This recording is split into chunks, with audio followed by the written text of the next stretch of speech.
मणिपुर की chief minister N Biren हंदक कोनुंग मनुंगदा तोंगान तोंगानबा लाइनिंग चटपा अनि की मरकता पाउ फाउनब वाटपदगी पामदब थौदोक थोक्लिबा मफमदा हकथेंगना चतुना येंगसिनख्रे खोंगसेदादुदा मसक नाइबा मियोय कियासु सरुक याखे चीफ मिनिस्टर ना फोंगदोखिबदा पाउमी रामेश्वर बुफुबदा चेनबसिंग आइन की ओइबा चपचाबा एक्शन लौखटकनी लाइसेंस नोंमै सिंग लौखटपा हौरे पुलिस सिंग सु मिकुप नाहुम सिंग ना लेननबा खंगनख्रे मिखलदा इरांग थोक्तना बहोनगनी हाइके रामेश्वर फुबगिसी याम अकन ममोंग दा इन हान condemn तौखरे ngasisu tauri loina mara laibasing loina phagani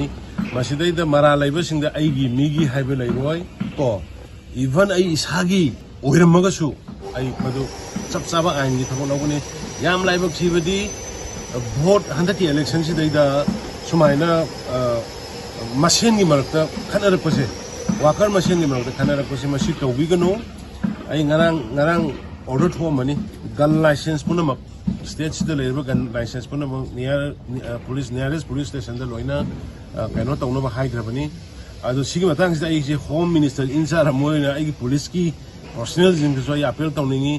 police sing na tawgada ba si accident ma unwanted accident ma thokada ba do prevent to bunga ma do police haibani fire brigade tawna mai sa ka na kawra ka na sapana te police fire brigade ka police ka ki khena ba se aduna ai police ki sin law sing day and night work tawri ba thokdok ama thokado ra ka ni thoktana ba hona ba police ko ki thawni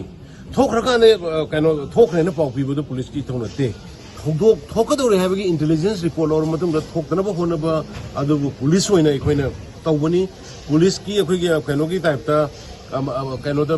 mai thare kan pau pi ba funare kan pau pi ba du police ki mathong nate aduna I earnestly appeal to all the personnel hari ba thogo ma intelligence ki source matung ne irang ki tholpo ya hara ka di hana loina prevent tawna ba police na thaba kan badal khot piu ha bisma ya appeal tawni standing candidate oiro